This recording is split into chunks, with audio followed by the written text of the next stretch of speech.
Hey everyone, today in this video, I'm going to walk you through initial app setup for the Dyson 360 Vis Nav. If you're interested in this Dyson, the link to it will be in the video description, where you can find links to our top robot vacuum, wet dry vacuum, and cordless vacuum cleaner picks, as well as our daily vacuum deals website and our new robot vacuum comparison tool. So be sure to check those links in the description.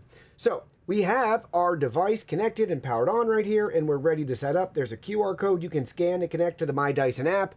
Once you have it downloaded on your phone, log in or create your account. Once you do, you'll be at this screen where we need to add a product, and it's going to search for available machines nearby if you allow Bluetooth connection. So there we go. It found it right there. We're going to connect. Hold your device next to the LCD screen. Press and click the LCD touchscreen. Now they're going to work on pairing to each other. Maybe you can see the screen there too. I'll hold it off to the side. Robot paired. Now continue setup. So now we need to connect to our network information.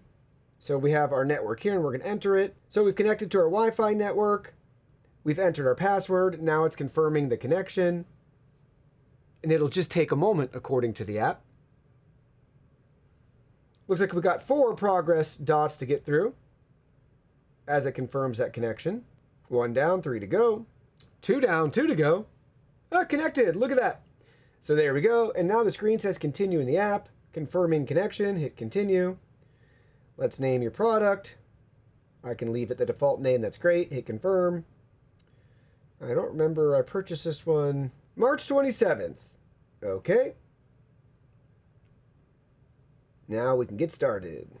All right, so connect your robot to the app, and now the next step is map your home. So that's it, simple and straightforward to get this all set up initially. That's all you have to do. Obviously, you can continue on now and set it where it needs to be and create your map, and then you can start cleaning.